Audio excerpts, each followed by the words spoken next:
میری زندگی کا ایک ناقابل فراموش واقعہ۔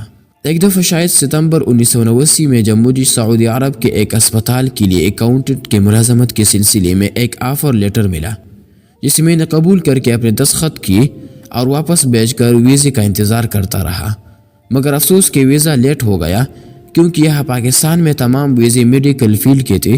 تو اکتوبر 1989 کے آخر میں میرے نام پر ہی ویزا بھیجا گیا، کسی ایجنٹ کے نام پر نہیں تھا، اس لیے میں نے سوچا کہ کیوں نہ خود ہی قسمت آزمائے کی جائے۔ فوراً ہی میں سعودی سفارت خانہ پہنچا، وہاں پہلے ویزا کنفرم کیا اور فارم کے ساتھ پاسپورٹ جمع کرا دیا، لیکن ویزے کی قسم میل نرس کی ہی تھی۔ دوسرے دن ہی مجھے پاسپورٹ بمعاوضہ اسٹمپ ہوئی مل گیا۔ مجھے خود حیرانگی ہوئی کہ کوئی بھی پریشانی اٹھائے بغیر میرے پاسپورٹ پر ویزا لگ گیا، جبکہ پہلے پاسپورٹ کی تجدید کرانے کے لیے بھی کافی پریشانی اٹھانی پڑی تھی۔ چلیے خیر، اب ہم پہنچے پروٹیکٹر آفس، جہاں پر نو آبجیکشن سرٹیفکیٹ کے اسٹمپ لگتے ہیں اور ساتھ ہی انشورنس بھی کرانی پڑتی ہے۔ پہلے دن تو کچھ تاخیر سے پہنچا تو لائن میں لگ کر جب کلکی تک پہنچا تو کلکی بند اور پھر دوسری دن صبح پہنچ گیا۔ اس وقت بھی بہت بڑی لمبی لائن لگی ہوئی تھی، ایسا لگتا تھا کہ لوگوں نے یہیں پر ہی بستر لگائی ہوئی تھی۔ بہرحال جب نمبر آیا تو فارم پاسپورٹ کے ساتھ دیا تو انہوں نے یہ کہہ کر واپس کر دیا کہ پاسپورٹ پر اپنا پیشہ بدلو۔ میں نے کہا کہ بھئی پاسپورٹ پر تو پرائیویٹ سروس لکھا ہوا ہے۔ کھڑکی سے اس نے غصے میں جواب دیا کہ تمہیں نظر نہیں آتا کہ ویزے پر پیشہ تو میل نرس کا ہے، پاسپورٹ پر بھی یہی پیشہ ہونا چاہیے۔ لائن میں لگنے سے پہلے مجھے ایک صاحب ملی تھے اور کہا بھی تھا کہ اگر آپ اپنا کام جلدی کروانا چاہتے ہیں تو میں کرا دوں گا۔ وہی صاحب بعد میں میرے پاس آئے اور اپنی ٹوپی سیدھی کرتے ہوئے بولے، کیا ہوا بھائی، کام نہیں ہوا کیا؟ میں نے مایوسی کی حالت میں کہا کہ نہیں، اس نے پاسپورٹ پر پیشہ بدلوانے کو کہا ہے۔ اس آدمی نے میرا پاسپورٹ لیا اور دیکھنے لگا اور کچھ دیکھ کر کہا، ہاں بھائی، پاسپورٹ آفس جاؤ اور وہاں سے اپنا پیشہ بدلوا کر لاؤ اور باقی کام میں کرا دوں گا۔ میرا سارا دن وہیں پر ضائع ہو گیا۔ مجھے یہ تو معلوم تھا کہ ویزا میل نرس کا ہی تھا، کیونکہ یہاں پاکستان میں اس اسپتال کے سارے ویزے میڈیکل فیلڈ سے ہی تعلق رکھتے تھے اور میرے پاسپورٹ پر صرف پرائیویٹ سروس ہی لکھا ہوا تھا۔ مجھے سمجھ میں نہیں آیا کہ اس پر کوئی اعتراض تو نہیں ہونا چاہیے تھا، کیونکہ سعودی ایمبیسی نے کوئی بھی اعتراض نہیں اٹھایا تھا۔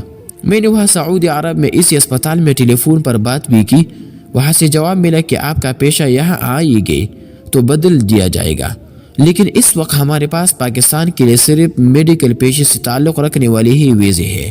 مجبوری ہے، مجبوراً میں وہاں پاسپورٹ آفس پہنچا، کافی پریشانی اٹھائی، لیکن سیدھی طریقے سے میرا پیشہ بدل نہیں سکا، جبکہ میں نے ساری صورتحال انہیں بتائی کہ میں تو ایک اکاؤنٹنٹ ہوں، اور مجھے وہاں سے ایک آفر لیٹر میں بھی دکھایا جس میں اکاؤنٹنٹ کی ہی تقرری لکھی ہوئی تھی، لیکن وہاں کی کسی بھی انچارج کو میں قائل نہ کر سکا۔ انہوں نے کہا کہ اسی صورت ہو سکتا ہے کہ آپ میل نرس کا سرٹیفکیٹ یہاں کے مقامی اسپتال سے لے آئے اور وہ Pakistan medical council of nursing سے تصدیق شدہ ہونا چاہیے۔ میں پاسپورٹ آفس کے مین گیٹ سے مایوسی کے عالم میں باہر نکلا تو کافی لوگ میرے حالت دیکھ کر چپک گئی۔ بھائی صاحب، آپ بتائیے آپ کا کام کیا ہے؟ ہم فوراً ابھی اسی وقت آپ کا کام کرا دیں گے۔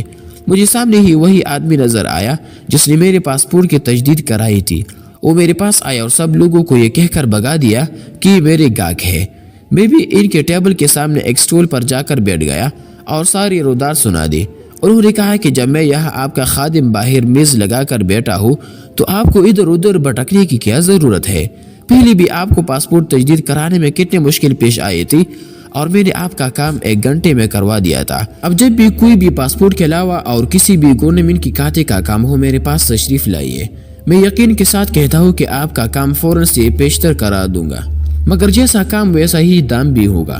مجبوری تھی، کیونکہ اس ویزے کے آتے ہی میں یہاں ایک اچھی خاصی نوکری چھوڑ بیٹھا تھا۔ بال بچوں کے ساتھ اور والدین بہن بھائی سب تھے، ساتھ ہی گھر کا میں بڑا بیٹا بھی تھا۔ کیا کرتا مجبوراً میں نے اس پہ پوچھا اس کے کتنے دام ہوں گے۔ اس نے 500 روپے کا نسخہ بتایا اور اس وقت 300 روپے گورنمنٹ کی فیس اس کے علاوہ تھی، جو کہ میں پہلے ہی بینک میں جمع کرا چکا تھا۔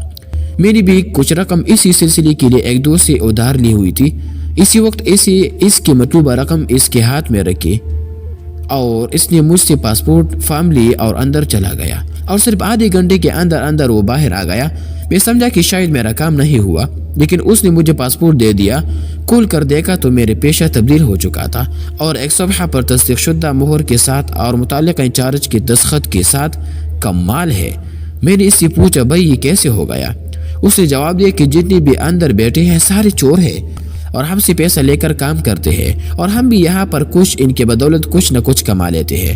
اگر کوئی بھی کام ہوا کرے میرے پاس بلا جھجک چلے آنا، میں تمہارے لیے کچھ نہ کچھ رعایت کر دوں گا۔ میری شکل پہچان لو، یہی میں گیٹ کے سامنے بیٹھتا ہوں۔ میں نے بھی سکون کا سانس لیا اور دوسری دن صبح پروٹیکٹر آفس پہنچا اور میں جا کر سیدھا لائن میں لگ گیا۔ میں نہیں چاہتا تھا کہ اس آدمی سے ملو اور پھر کوئی دوسرا غلط طریقہ اختیار کروں۔ اب تو کوئی مسئلہ بھی نہیں تھا اور پاسپورٹ پر پیشہ میل نرس کا تبدیل ہو چکا تھا۔ مجھے اس وقت مکمل امید تھی کہ اب کوئی اعتراض نہیں اٹھے گا۔ جب میرا نمبر آیا تو انہوں نے میرا نرسنگ کا سرٹیفکیٹ مانگا، جو کہ Pakistan medical council of nursing سے تصدیق شدہ بھی ہو، اور اس کے علاوہ انہوں نے ایک اور مسئلہ کھڑا کر دیا کہ بھائی آج کل تو میڈیکل سٹاف کو باہر جانے کے لیے وزارت صحت یعنی منسٹری آف ہیلتھ سے اجازت نامہ یعنی نو آبجیکشن سرٹیفکیٹ لینا ضروری ہے۔ میں نے ان کو پھر نئی سری سے پھر اپنے اکاؤنٹنٹ کی سروس کا لیٹر دکھاتے ہوئے ساری رودات سنائی، مگر انہوں نے اپنی مجبوری ظاہر کرتے ہوئے انکار کر دیا۔ جیسے ہی میں وہاں سے مایوس ہو کر باہر نکلا تو وہی آدمی پھر مل گیا اور کہا ہاں بھائی سناؤ تمہارا کام بنا یا نہیں؟ میں نے جواب دیا کہ نہیں۔ انہوں نے انکار کر دیا کیونکہ انہیں وزارت صحت سے اجازت نامہ چاہیے۔ اب یہ میں کہاں سے لاؤ؟ اس نے فوراً کہا دیکھو اس چکر میں نہ پڑو، اگر تم چاہتے ہو کہ تمہارا کام ہو جائے تو مجھے کہو، میں تمہارا آج ہی اور اسی وقت تمہارا کام کرا دیتا ہوں۔ میں نے کہا کہ کیسے ہوگا یہ کام بھائی صاحب؟ اس نے جواب دیا کہ بس صرف 5,000 روپے ہدیہ دینا ہوگا اور باقی گورنمنٹ کی فیس اور انشورنس وغیرہ الگ سے ادا کرنے ہوں گے۔ میں نے کہا کہ اس کے علاوہ کوئی چارہ نہیں ہے؟ اس نے طنزی انداز میں کہا کہ ہاں دوسری تجویز بھی ہے، یہاں سے تمہیں اسلام آباد جانا ہوگا، وہاں پر وزارت صحت کے دفتر پہنچو اور اپنی درخواست دو تو شاید وہ کچھ تمہاری فریاد پر غور کرے اور تمہارے باہر جانے کا اجازت نامہ دے دے۔ مگر یہ اتنا آسان نہیں ہے بھائی، مجھے 5,000 روپے دو اور فوراً اپنا کام ابھی اور اسی وقت کرا لو۔ میرا دل نہیں مانتا، میں نے اس سے کل کے آنے کا بہانہ کر کے اس سے جان چھوڑائی اور وہ شخص مجھے آخری وقت تک قائل کرنے کی کوشش کرتا رہا، لیکن میں اس کے ہاں میں ہاں ملاتا ہوا بس اسٹاپ تک پہنچا۔ وہ بھی میرے پیچھے چلا آ رہا تھا۔ شاید آج اس کے پاس کوئی مرغا نہیں پھنسا تھا اور آخر کار مجھے اس کو چائے پلا کر ہی فارغ کرنا پڑا۔